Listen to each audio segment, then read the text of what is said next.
अनमोल वचन अखिल भारतीय संत मत सत्संग के संस्थापक और गृहस्थ में आनंद योग के जनक परम संत महात्मा परम पूज्य श्री यशपाल जी महाराज अर्थात परम पूज्य भाई साहब जी द्वारा प्रतिपादित इन अनमोल वचनों का पालन करना अति आवश्यक है। ये वचन हमारी गृहस्थ आध्यात्मिक साधना के लिए मूलभूत सिद्धांत हैं, जो इस प्रकार हैं। हम दुनिया की हर चीज की कीमत आंकते हैं, अपने मानव जीवन की कीमत भी जाने व परमात्मा की प्राप्ति हेतु साधना करें। मनुष्य योनि एक उपहार है, इसीलिए परमात्मा को धन्यवाद देते हुए आधा घंटा प्रातःकाल, आधा घंटा सायंकाल पूजा अवश्य करें। सत्संग, सतनाम व सद्गुरु को प्राथमिकता देते हुए इसी के आधार पर ध्यान योगाभ्यास अवश्य करें व गृहस्थ के कार्यों को परमात्मा का कार्य समझकर उसी की याद में संपन्न करें। हर समय ये ध्यान रहे कि गुरु कृपा द्वारा परमात्मा की पवित्र सत्ता का हमारी आत्मा में वास है, अतः मन में निरंतर अपने इष्ट देव का जाप करें। मान सम्मान की इच्छा न करें व अपमान से दुखी न हो। परमात्मा के अतिरिक्त किसी और का भय न करें।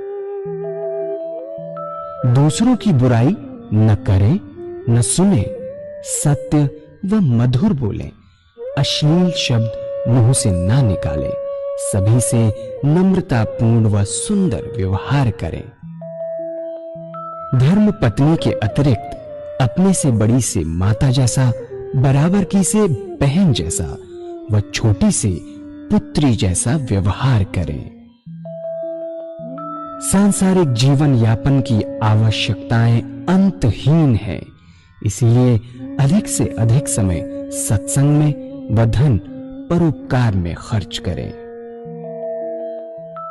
याद रखें, न स्त्री माया है, न धन दौलत, न ही परिवार। माया वह है जो हृदय को परमात्मा से दूर हटा दे।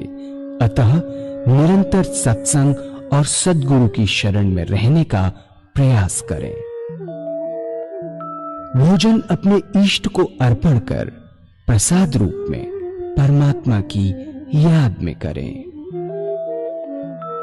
रात्रि में सोने से पहले अच्छे बुरे कार्यों का आत्मनिरीक्षण कर उसका समुचित पश्चाताप करते हुए ध्यान करें व प्रभु की गहरी याद में ही विश्राम करें। परमात्मा तू ही है, तेरी इच्छा पूर्ण हो।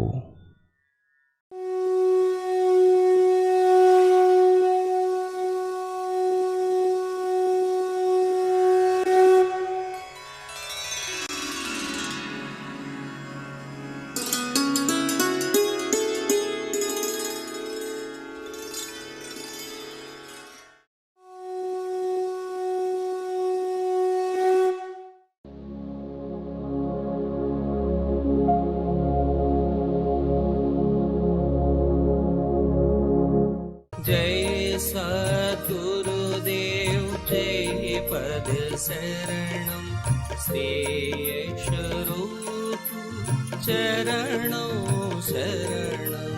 जय सद्गुरुदेव जय पद शरणम श्रेयस रूप चरणों शरण।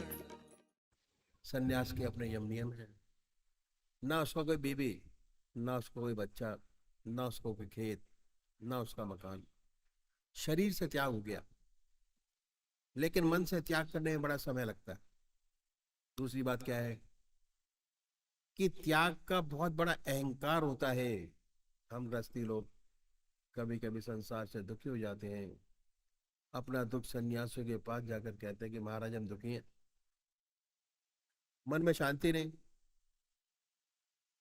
चैन नहीं, कोई उपाय बतलाइए।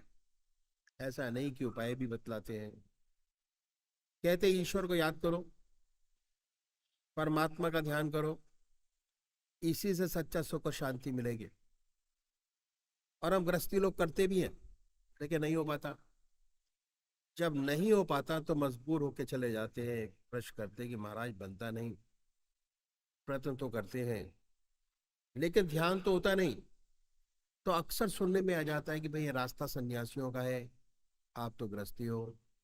सन्यासियों में शुरू शुरू से ये भावना अंदर पैदा हो जाती है कि हम कुछ मनुष्यों से कुछ अलग है। सूक्ष्म अहंकार अंदर ही अंदर पैदा हो जाता है। यहाँ सूक्ष्म अहंकार है, वहां परमात्मा नहीं। दूसरी बात क्या है कि ज्यादातर व्यक्ति किसी न किसी परेशानी में पड़कर, दुखी होकर सन्यास ले बैठते हैं। जीवन बदल जाता है। सन्यास के अपने यम नियम हैं, कठोर तपस्या, ब्रह्मचर्य, आसन की सिद्धि, प्राणायाम। बहुत से लोगों से तो ये बनता नहीं, और जिनसे बनता है वे कठोरता से अपने मन को साधते हैं। इस अभ्यास में दबाव रहता है। दबाव के कारण बहुत सी रिद्धियां सिद्धियां प्राप्त हो जाती है। और जब ऐसे महात्मा संसार में आते हैं संसार की सेवा करने के लिए, लेकिन उनके काम, क्रोध, लोभ, मोह और अहंकार, ये जो दुश्मन इस रास्ते के समूल नष्ट नहीं हुए रहते, सुप्त हो गए होते हैं, डॉर्मेंट हो गए होते हैं, दब गए होते हैं। अभ्यास के प्रेशर से मालूम ऐसा होता है कि इन पर काबू हो गया, वास्तव में हुआ नहीं होता। जब ये सांसारिक वस्तुओं से संपर्क होता है तो सुनाई पड़ता है कि भाई विख्यात सन्यासी महात्मा थे, अमेरिका चले गए। तो वजह यही है, बहुत सी अनहोनी बातें सुनाई पड़ती हैं। जब तक परमात्मा की सच्ची प्राप्ति नहीं हो जाती तब तक काम, क्रोध, लोभ, मोह और अहंकार से छुटकारा नहीं मिलता। जिन्हें परमात्मा की प्राप्ति हो जाती है उनका इनके नियंत्रण हो जाता है, ये उनके मित्र बन जाते हैं। സന്യാസത്തിന് അതിൻ്റെതായ യമനിയമങ്ങളുണ്ട്. അവർക്ക് ഭാര്യയില്ല, കുട്ടികളില്ല, വീടോ വയലോ ഇല്ല. ശരീരം കൊണ്ട് ഇവയെല്ലാം ത്യജിച്ചു കഴിഞ്ഞുവെങ്കിലും മനസ്സുകൊണ്ട് ത്യജിക്കുവാൻ വളരെ സമയമെടുക്കും. രണ്ടാമതായി വേറൊരു കാര്യം കൂടിയുണ്ട്. ത്യാഗത്തിനോടൊപ്പം അഹങ്കാരവും വളരെ വർദ്ധിക്കുന്നു. നമ്മൾ ഗൃഹസ്ഥർ ചിലപ്പോൾ സംസാര ദുഃഖം കൊണ്ട് സന്യാസികളെ സമീപിച്ച് കരഞ്ഞു പറയും, മഹാരാജ്, ഞങ്ങൾ ദുഃഖിതരാണ്, മനസ്സിൽ ശാന്തിയില്ല, സമാധാനമില്ല, മനഃശാന്തിക്കായി വല്ല ഉപായവും പറഞ്ഞു തരണമേ എന്ന്. അവർ ഉപായം പറഞ്ഞു തരുന്നു. ഈശ്വരനെ സ്മരിക്കുക, പരമാത്മാവിനെ ധ്യാനിക്കുക, ഇതിൽ നിന്നും ശരിയായ സുഖവും ശാന്തിയും ലഭിക്കുമെന്ന്. ഗൃഹസ്ഥർ അവർ പറയുന്നത് പോലെ ചെയ്യാൻ ശ്രമിക്കുന്നു, പക്ഷേ സാധിക്കുന്നില്ല. ഒന്നും പറ്റാതെ വരുമ്പോൾ വിവശരായി പിന്നെയും അവർ സന്യാസികളുടെ അടുക്കൽ പറയുന്നു, സ്വാമി, എത്ര ശ്രമിച്ചിട്ടും ധ്യാനിക്കുവാൻ സാധിക്കുന്നില്ല. അപ്പോൾ അവർ സാധാരണ പറയാറുള്ളത് എന്തെന്നാൽ, ഈ മാർഗം സന്യാസികൾക്കുള്ളതാണെന്നും ഗൃഹസ്ഥർക്കുള്ളതല്ലെന്നും. അതായത് സന്യാസികൾക്ക് തുടക്കത്തിൽ തന്നെ ഒരു ധാരണയുണ്ട്, തങ്ങൾ സാധാരണക്കാരെ പോലെ അല്ല, കുറച്ച് വ്യത്യസ്തരാണെന്ന്. ഇത്തരം സൂക്ഷ്മ അഹങ്കാരം അവരുടെ ഉള്ളിൽ ഉണ്ടാവുന്നു.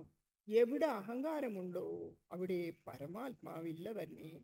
മൂന്നാമതായി മിക്കവാറും ആൾക്കാർ എന്തെങ്കിലും വിഷമം കൊണ്ട് ദുഃഖിതരായി പെട്ടെന്നുണ്ടാകുന്ന വൈരാഗ്യത്താൽ സന്യാസം സ്വീകരിക്കുന്നു. സന്യാസഗ്രഹണത്തിനു ശേഷം ജീവിത രീതി തന്നെ മാറുന്നു. സന്യാസത്തിന് അതിൻ്റെതായ രീതികളുണ്ട്, യമനിയമങ്ങളുണ്ട്. കർശനമായ ബ്രഹ്മചര്യ, കഠോരമായ തപസ്, ആസനസിദ്ധി, പ്രാണായാമം എന്നിവയുണ്ട്. സാധാരണക്കാർക്ക് ഇത് ചെയ്യുവാൻ പറ്റുകയില്ല. ആർക്കെങ്കിലും പറ്റുന്നുവെങ്കിൽ അവർ കഠിനമായാണ് മനസ്സിനെയും ഇന്ദ്രിയങ്ങളെയും മെരുക്കുന്നത്. ഈ അഭ്യാസത്തിൽ സംഘർഷമുണ്ട്, സമ്മർദ്ദമുണ്ട്. വർഷങ്ങളോളമുള്ള ഇത്തരം സാധനകളിലൂടെ ഇവർ ചില സിദ്ധികളും കഴിവുകളും നേടുന്നു. അത്തരം മഹാത്മാക്കൾ തങ്ങളെന്തോ മഹത്തായ ഒരു നേടിയെടുത്തു എന്ന ചിന്തയിൽ ജനസേവനത്തിനായി സമൂഹത്തിലേക്ക് ഇറങ്ങി വരുന്നു. പക്ഷേ അവരുടെ ഉള്ളിലെ കാമക്രോധ ലോഭ മോഹ അഹങ്കാരങ്ങളായ ശത്രുക്കൾ സമൂലമായി നഷ്ടമാകാതെ അഭ്യാസത്തിന്റെ സമ്മർദ്ദം കൊണ്ട് സുഷുപ്തമായി ഇരിക്കുക മാത്രമാണ്. സാധന കൊണ്ട് നിയന്ത്രണം കിട്ടിയെന്ന് തോന്നുമെങ്കിലും വാസ്തവത്തിൽ നിയന്ത്രണം ആയിട്ടുണ്ടാവില്ല. അവർ സംസാരത്തിലേക്ക് ഉയർന്നു വന്ന് ലൗകിക വസ്തുക്കളുമായി സമ്പർക്കം പുലർത്തുമ്പോൾ അവ വീണ്ടും തലയുയർത്തുന്നു. അങ്ങനെ പല സംഭവങ്ങളും ഉണ്ടായിട്ടുണ്ട്. സാധാരണയായി കേൾക്കാറുള്ളതാണ്, വലിയ സന്യാസിയായിരുന്നു, ധാരാളം ശശികണങ്ങളൊക്കെയായി അമേരിക്കയിൽ പോയി എന്നും അവസാനം അവിടെ വിവാഹം കഴിച്ചു കൂടിയെന്നും മറ്റും. കാരണം എന്തെന്നാൽ പരമാത്മാവിന്റെ ദർശനം കിട്ടാത്തിടത്തോളം കാലം ഈ കാമക്രോധ ലോപമോഹ അഹങ്കാരമാകുന്ന ശത്രുക്കളിൽ നിന്നും മുക്തി ലഭിക്കുന്നില്ല. इस अभ्यास में दबाव शुरू से शामिल रहता है. यदि आप किसी स्प्रिंग को दबा कर रखें, जब तक दाबे हैं दबा है, हाथ से छूटा कहीं पर भी मार कर सकता है, मुंह पर लग जाए, माथे पर लग जाए, बिल्कुल यही दशा होती है. इस अभ्यास में शुरू से ही दबाव है और हर दबाव की प्रतिक्रिया साथ साथ सामने आ जाती है. ये सारी बातें, इन सबको सोच समझकर संन्यास के रास्ते में कदम रखना चाहिए. और खासकर उन लोगों की जिनकी शादी हो गई है, जो गृहस्थ आश्रम में प्रवेश कर गए, उन्हें तो संन्यास की बात कभी सोचनी नहीं चाहिए. करोड़ पीछे एक दो नजर आते हैं, जैसे महात्मा बुद्ध जो गृहस्थी थे, संसार छोड़कर चले गए और उन्होंने ईश्वर को प्राप्त किया. लेकिन 1000 पीछे 999 असफल होते हैं. उनकी न दुनिया रहती है न दीन. ऐसी बहुत सी घटनाएं सेवक के सामने आई. न इधर का रहा न उधर का, सर्विस छोड़ी, बच्चे छोड़े, कुछ ना कर पाया, बर्बाद हो गया. तो जिन्होंने गृहस्थ आश्रम में प्रवेश कर लिया, उन्हें 1000 बार सोचना चाहिए कि उनके लिए रास्ता नहीं है. जो बाल ब्रह्मचारी है और जिनका जन्म से ही संस्कार इतना ऊंचा है, उनकी बात तो अलग है. उनके लिए तो सन्यास से बढ़कर और कोई दूसरा रास्ता नहीं. ऐसा व्यक्ति इस रास्ते में बहुत चमकेगा, करोड़ों का भला करेगा. അത്തരത്തിലുള്ള ഉച്ചകോടിയിലെ മഹാത്മാക്കൾ വളരെ വളരെ വിരളമാണ്. പക്ഷേ ഈശ്വര സാക്ഷാത്കാരം ലഭിച്ചയാൾ ഈ ലോകത്തിന് വളരെ നന്മ ചെയ്യും. ലോകത്തിന് അവരെ കൊണ്ട് ലാഭവും ഉണ്ടാകും. ഈ അഭ്യാസത്തിൽ സമ്മർദ്ദം ആദ്യം മുതൽക്കേ ഉണ്ട്. അമർത്തിപ്പിടിച്ച സ്പ്രിങ് പോലെയാണിത്. വലിച്ചു പിടിച്ചിരിക്കുമ്പോൾ ശരി, പക്ഷേ കയ്യിൽ നിന്ന് പിടിവിട്ടാൽ മതി, അത് എവിടെയെങ്കിലും ശക്തമായിക്കൊള്ളും. മുഖത്തോ തലയിലോ എവിടെയെങ്കിലും. എല്ലാ സമ്മർദ്ദത്തിനും അതിൻ്റെതായ പ്രതിപരിവർത്തനമുണ്ട്. ഇത് തന്നെയാണ് ഈ അഭ്യാസത്തിലും. ആദ്യം മുതൽക്കേ തന്നെ സമ്മർദ്ദമുണ്ട്. ഇതെല്ലാം നല്ലവണ്ണം മനസ്സിലാക്കി മാത്രമേ സന്യാസമാർഗത്തിൽ കാൽവെക്കാൻ പാടുകയുള്ളൂ. പ്രത്യേകിച്ചും വിവാഹിതരായി ഗൃഹസ്ഥാശ്രമത്തിൽ പ്രവേശിച്ചവർ സന്യാസത്തെ പറ്റി ചിന്തിക്കുവാനേ പാടുള്ളതല്ല. സന്യാസം സ്വീകരിച്ച് സാക്ഷാത്കാരം നേടിയ ഗൃഹസ്ഥരുടെ ചരിത്രം വളരെ വിരളമാണ്. കോടിയിൽ 1-2 ആൾക്കാർ മാത്രമാണ് ശ്രീ ബുദ്ധനെ പോലെ ഗൃഹസ്ഥനായി സംസാരത്തെ വിട്ട് ഈശ്വരപ്രാപ്തി നേടിയത്. 1999 പേർക്കും പരാജയം മാത്രമേ ഉണ്ടായിട്ടുള്ളൂ. അവരെല്ലാം കൈവരിച്ചത് ഫ്രസ്ട്രേഷൻ അഥവാ അസഫലത മാത്രം. അവിടെയുമില്ല ഇവിടെയുമില്ല എന്ന അവസ്ഥ.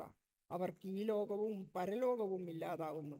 അവസാനം ജോലിയും വിട്ട്, ഭാര്യയെയും കുട്ടികളെയും വിട്ട്, ഒന്നും ചെയ്യാനും ആവാതെ എല്ലാം നഷ്ടമാകുന്നു. ആയതിനാൽ ഗൃഹസ്ഥർ സന്യാസം സ്വീകരിക്കുന്നതിന് മുമ്പ് വളരെ ചിന്തിക്കേണ്ടിയിരിക്കുന്നു. അവർക്കുള്ള വഴി ഇതല്ല. പക്ഷേ ബാലബ്രഹ്മചാരിയാണെങ്കിൽ അവരുടെ സംസ്കാരം ജന്മനാൽ തന്നെ അത്രയും പ്രബലമാണെങ്കിൽ അവരുടെ കാര്യം വേറെ. അവർക്ക് സന്യാസത്തേക്കാൾ നല്ല വഴി വേറെയില്ല തന്നെ. അത്തരത്തിലുള്ള വ്യക്തികൾ സന്യാസി മാർഗത്തിൽ വളരെ ശോഭിക്കും. മാത്രമല്ല, കോടിക്കണക്കിന് ആൾക്കാർക്ക് നന്മയും പ്രചോദനവും നൽകും. നമ്മുടെ हम गृहस्थियों के पास कोई रास्ता नहीं. बहुतों की धारणा है, और बहुतों की ये धारणा है 55 साल से 58 साल तक तो अपना काम करें.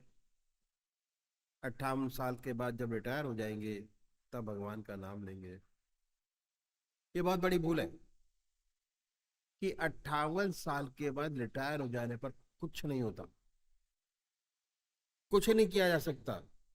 आदतें इतनी मजबूत हो जाती हैं कि उन्हें बदल नहीं सकते। शरीर भी जवाब देने लग जाता है। आप बैठ नहीं सकेंगे। ध्यान करने की बात तो अलग रही। तो ये भावना जो हमारे अंदर आ गई है बड़ी गलत है। और अधिकतर लोगों की ये भावना है कि 58 साल के बाद पूजा पाठ करेंगे, परमात्मा का नाम लेंगे, अभी से भगवान का नाम लेकर क्या करना।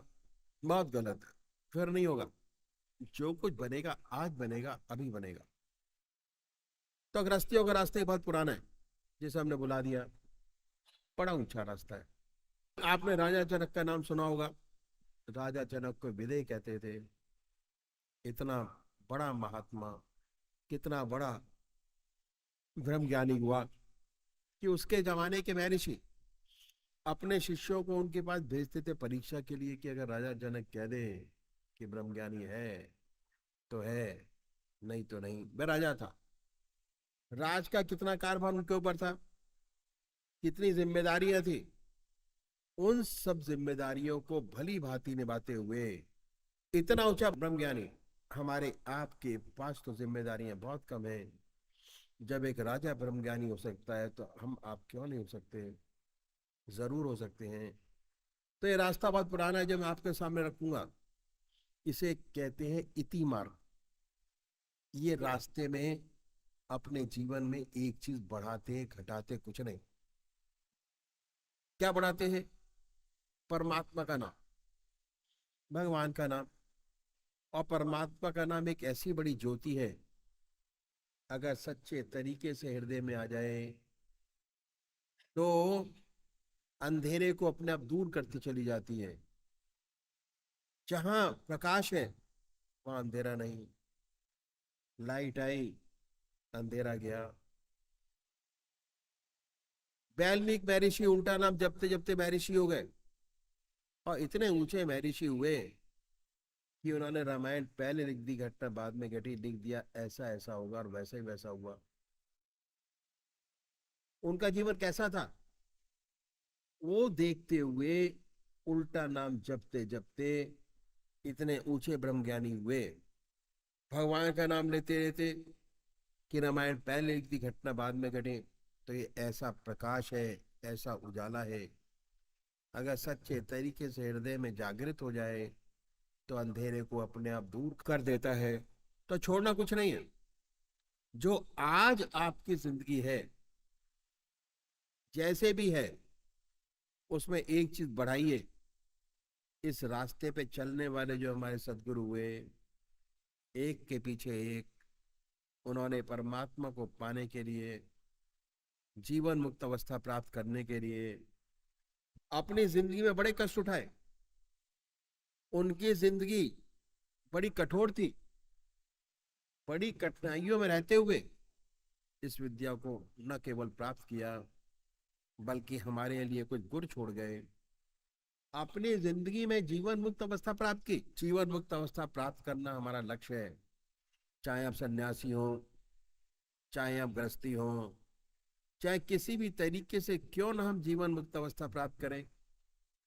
ज्ञान मार्ग से, कर्म से, ध्यान से, संन्यास से, गृहस्थ से जीवन मुक्त अवस्था प्राप्त। ये प्राणी में दो बात विशेष पैदा हो जाती है।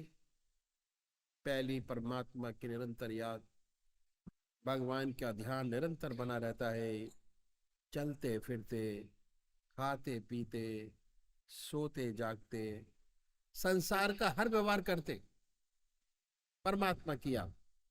दूसरी बात क्या है कि जो उसके कर्म है वो निष्काम कर्म हो जाते हैं, अहम निकल जाता है। ये दो बातें हैं, उसे स्थिर पे कहिए या जीवन मुक्त कहिए, में पैदा हो जाती है।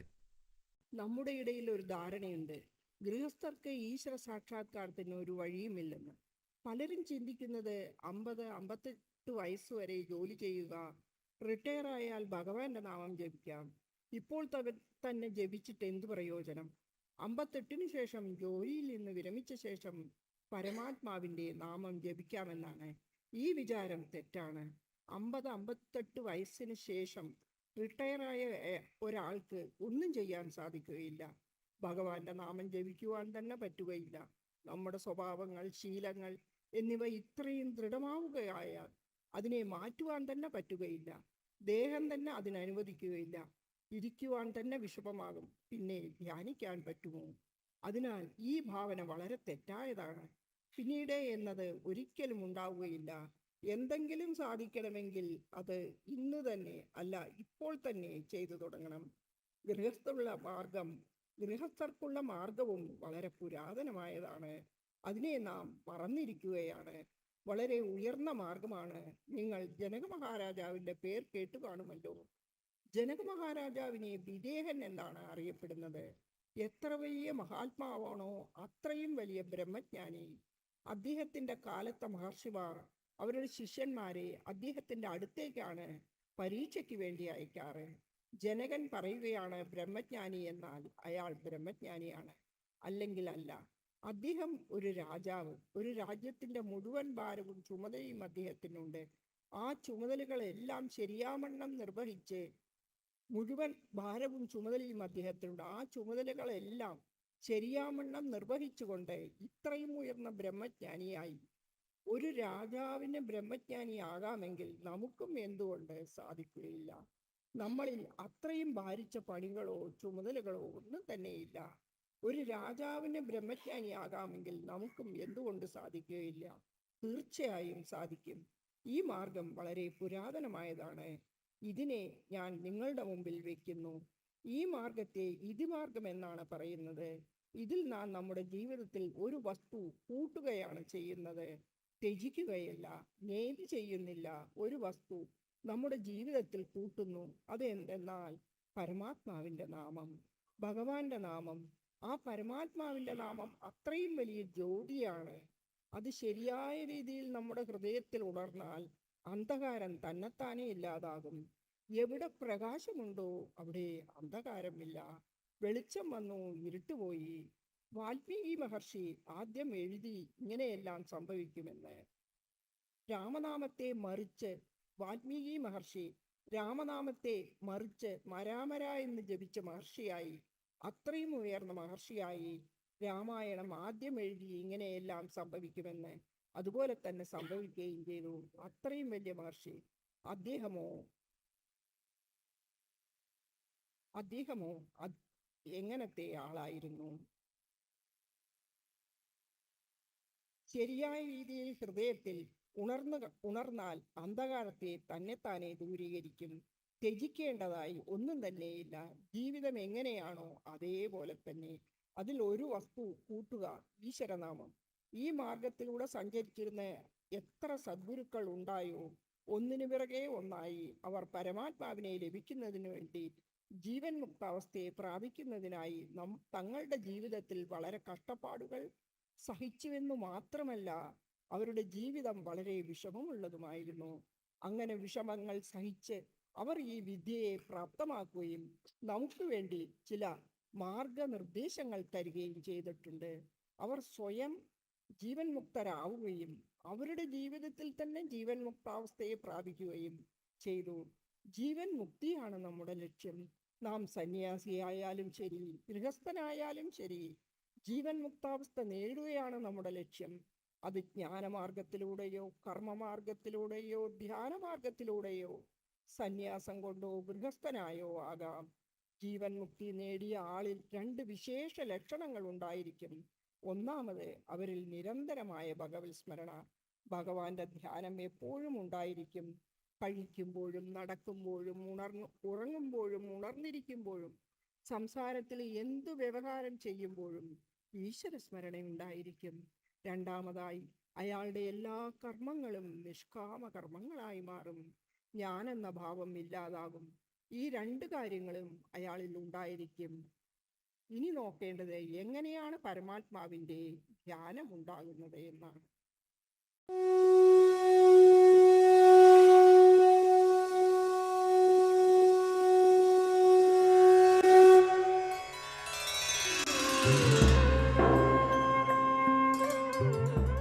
ध्यान योग के कार्यक्रम आनंद योग से निशुल्क जुड़ने के लिए संपर्क करें 9810239677।